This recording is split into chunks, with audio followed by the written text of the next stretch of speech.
Hi, I'm Shin Diver, and welcome to my J-pop and J-rock channel.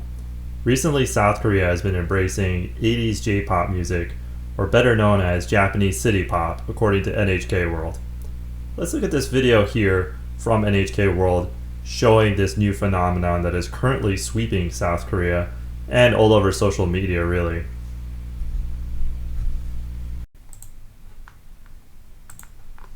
This is a clip from a concert in Tokyo by the popular South Korean band New Jeans.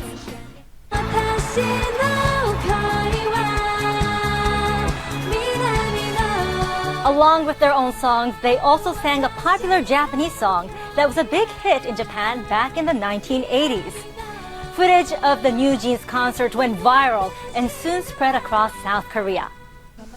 Today we'll be looking at why Japanese pop songs from the 1970s and 80s are now enjoying an unprecedented boom in South Korea. In May, a South Korean broadcaster launched a new program that features singers from Japan and South Korea performing well-known songs from both nations.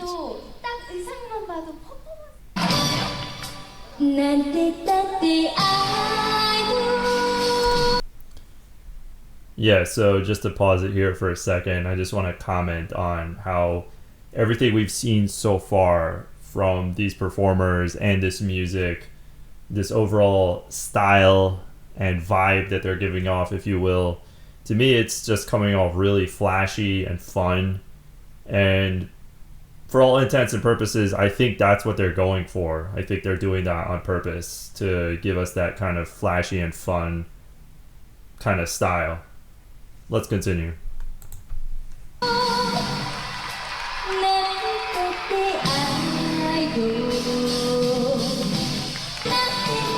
Here, South Korean singer Kim Da-hyun is performing a number released in Japan in 1985. Yeah, so two things to comment here. First, like the lead singer, the way she's acting, besides her being really flashy and fun, we can notice she's being really bubbly and animated, like sort of anime-ish, which I think that could appeal to lots of anime fans, and it probably does, to be honest with you. A large part of the reason why this retro music is catching on now all of a sudden is probably because it has a little bit of that anime-ish sort of cutesy quality going for it. And other than that, the announcer mentioned this music is from 1985. Now, if you think about that, that's just crazy. Like, that means that at the time of this recording, that music, it's almost 40 years old. So just kind of let that sink in for just a moment here. It's almost 40 years old. Now, although it still counts as pop music, that's from a long time ago. That's not exactly yesterday's music. It's not music even from a decade ago. It's from almost 40 years ago, and it's experiencing this new kind of wave and new renaissance now, which I just think is actually a great thing. Like, we need to see more. I hope to see more things like that, more of these cross cultures blending together. Almost every week, the show features Japanese hit songs from the 1980s.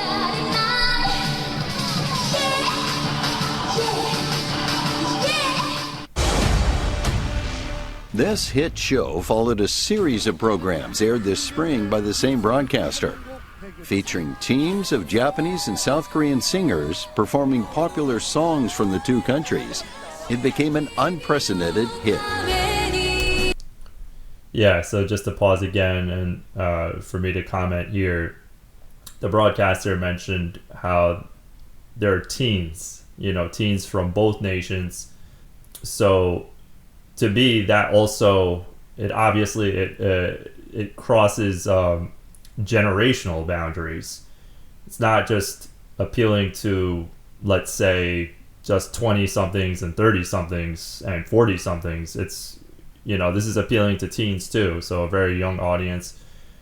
And what they're doing here, it also gives me a little bit of a music talent competition show vibe, something like American Idol or like X Factor.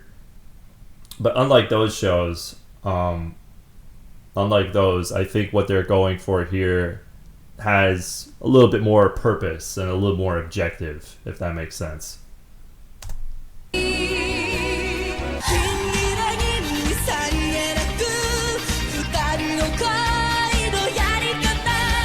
Afterwards, videos of the performances were posted on YouTube. One 1980s Japanese song went viral in South Korea with more than 7 million views. Yeah, so just a comment here on two things. The first being, as the broadcaster just said, so what they do is they record these performances, and then funny enough, they upload them here on YouTube, and they go viral. The guy just said it. One of the performances that they uploaded, it got 7 million views. Like, I almost couldn't believe it when I heard that number, but that's what he said, 7 million views. So that just proves here, this is no joke.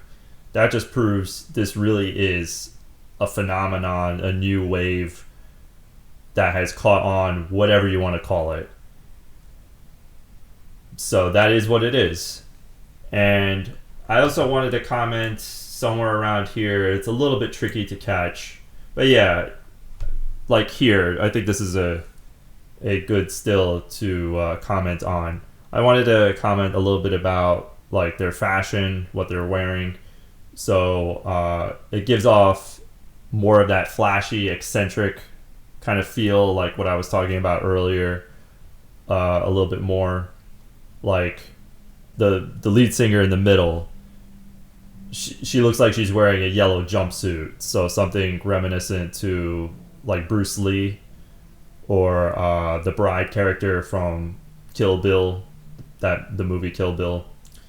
And then her supporting dancers, as I'm watching, it's a little hard to tell if her background dancers are also singing along. Like, it all sort of blends in together, so I kind of forget if the background dancers are also singing along with her. But regardless, the background dancers, they're wearing, you could say, something more like traditional pop group clothing, if you will. Like, it has a little bit of a sexy vibe, but not too much, like not too provocative. I'd say it's just enough to still be appropriate for an all ages audience. But I think it's just kind of interesting how the lead singer in the middle, the fact that she's wearing an outfit like this is just very reminiscent to Bruce Lee and also the fictional character, the bride from Kill Bill.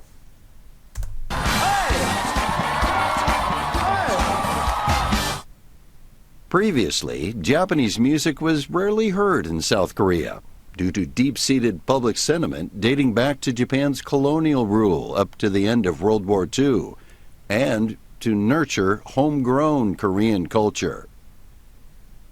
Even after 1998, when South Korea began opening up to Japanese pop culture, broadcasters kept their self-imposed restrictions on airing Japanese music. Yeah, so that's a very interesting commentary that the broadcaster just offered here. The fact that this music for a long time, it was essentially banned in South Korea. So the way people would get it would be like through pirating it or some kind of underground market, I would imagine. But piracy, basically, I think that could be a legitimate term to use here. They'd have to get it through piracy or some sort of underground channels that existed back then, like smuggling it into the country. And then it wasn't until 1998, the guy said, where it started to become more legalized.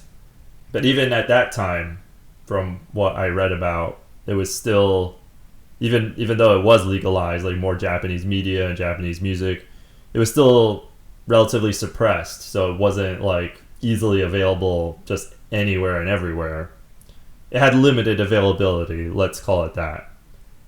And it's only now, like in recent times, where it's becoming like as mainstream as it is, like hence as it's being shown here. However, even before the ban on Japanese culture was officially lifted, people had been listening in secret to copies of Japanese music. So Heijin is the producer of the weekly show that's ignited the present boom.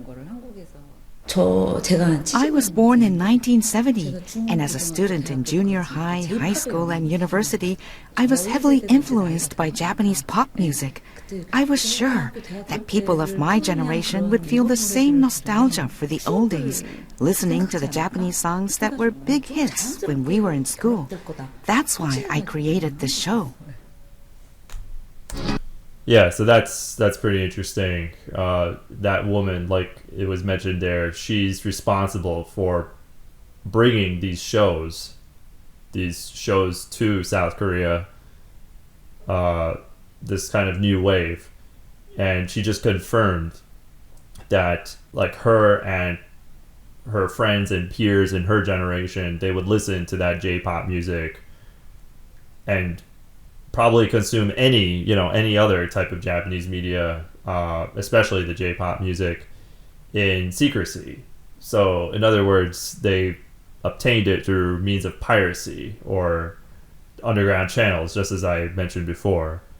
So it's kind of funny to me because it's almost like kind of like my generation and previous generations, like Gen X and millennials, like the kind of rebel music, if you will, was more like punk and alternative rock. That was considered like that was considered rebellious music to us. Whereas for them, their rebellious music was simply just 80s J-pop, 70s and 80s J-pop. So it's kind of funny and ironic, these cross-cultural similarities. Chon Yoo-jin is a popular South Korean singer still in her teens. She grew up listening to contemporary J-pop, but was inspired to develop her singing skills after hearing 1980s Japanese pop music. I think it's a good learning experience to listen to Japanese singers performing Japanese songs. Sometimes we sing Japanese songs that are not so well known in South Korea. I learn a lot from discovering those songs. It's very inspiring for me.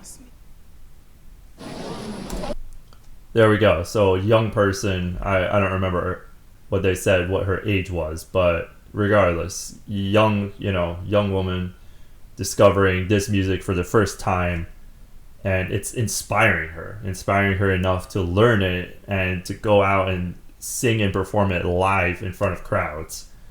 So in its own right, I mean, it's a little mind-boggling if you think about it.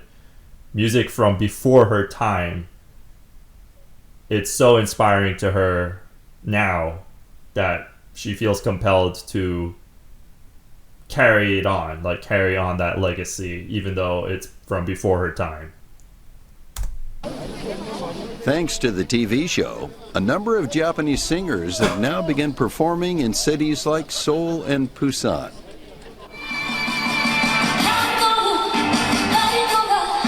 The show included about 60 numbers, mainly Japanese pop songs from the 1980s onward. Yeah, I need to backtrack that just one more time so I can hear that number correctly. Did he say 60 or 16? Let me just turn on the captions just so we can be sure.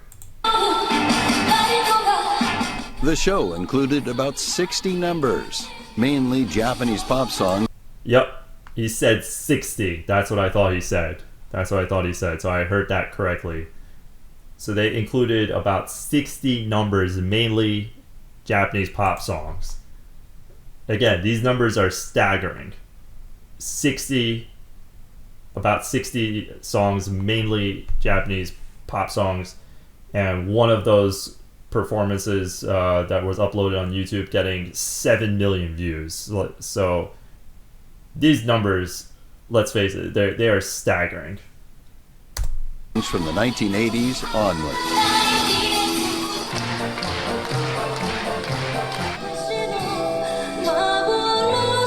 Japanese singer Sumida Aiko is just 17 years old.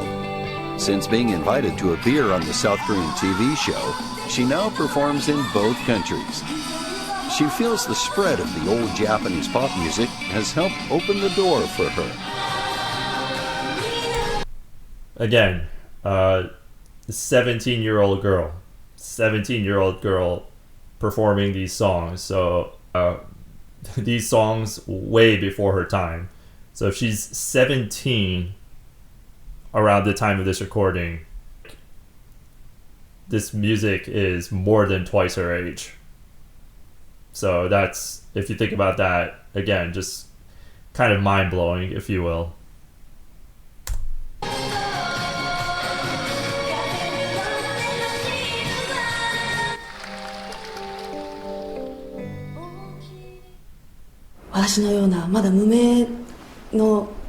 Every time I appear in South Korea, I feel so grateful that people are coming to hear me, a relatively unknown Japanese artist, singing Japanese songs.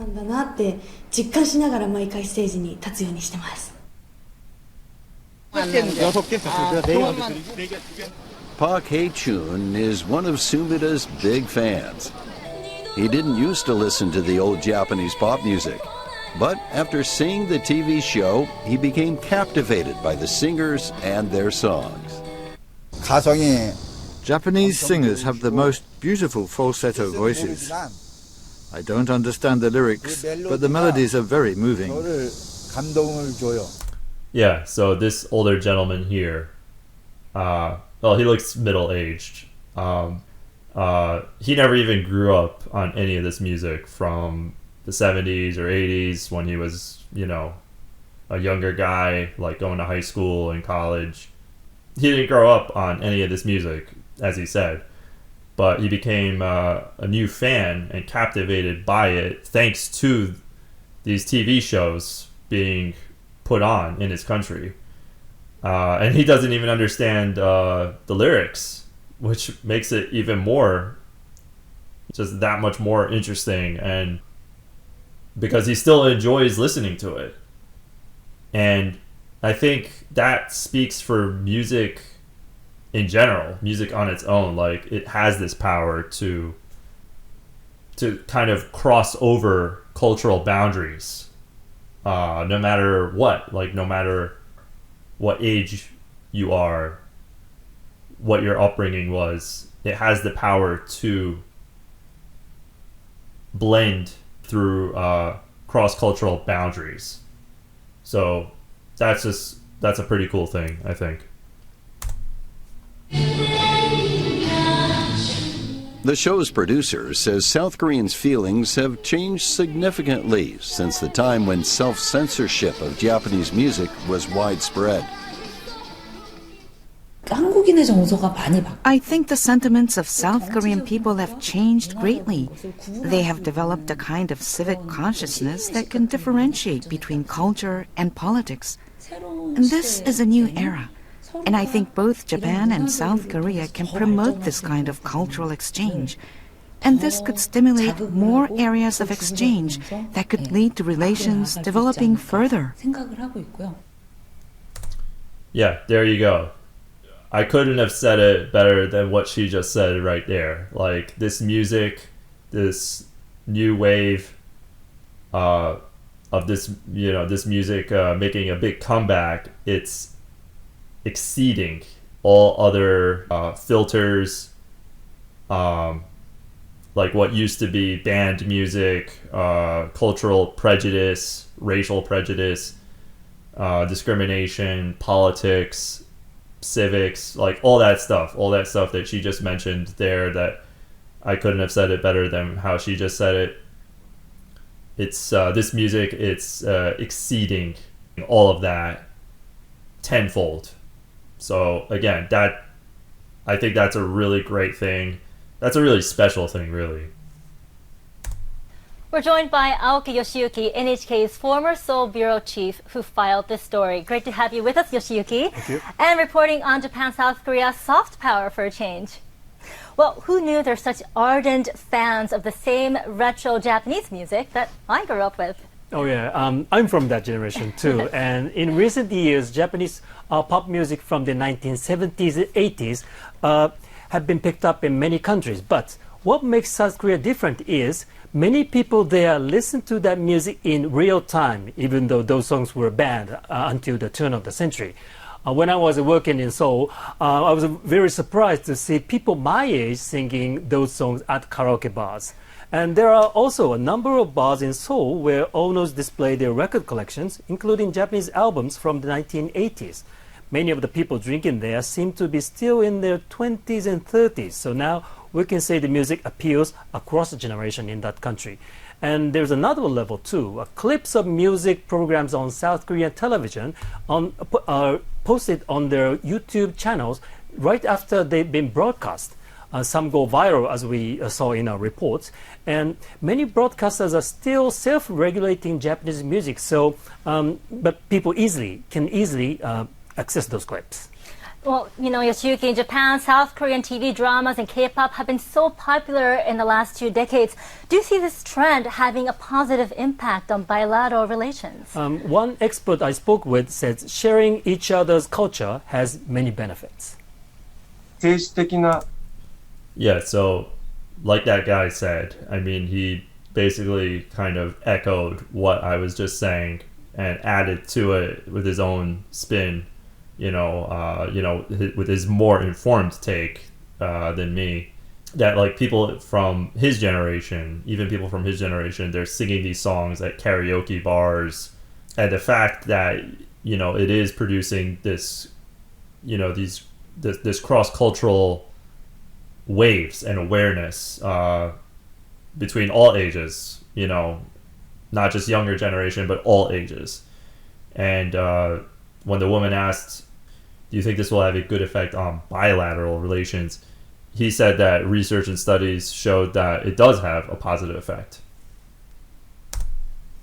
I believe that there are still problems that need to be resolved in the future, including political issues, and they will remain. At the same time, though, we need to pay attention to how Japan-South Korea relations will change by the accumulation of shared experiences through popular culture, and the empathy gained from this shared sensibility. So these days we see more and more people traveling to and fro between the two countries. Although bilateral relations between Tokyo and Seoul are sometimes fragile, but this trend is really encouraging. So I do hope the trend will have an impact on overall relations. Yes, and I bet there's more to come from this Japan-South Korea synergy. Thank you so much, Yoshiyuki. Thank you very much. This is... Yeah, so just to sort of tie it up all here, the trends that they were talking about, it is an upward trend. So it's not slowing down anytime soon. It's only accelerating. The trend is on an upward trajectory, and so like he said, it's very encouraging, and it should produce a positive effect overall. So thanks for watching here. If you like this video, make sure to give it a like and consider subscribing too. Why not? I'll see all of you next time.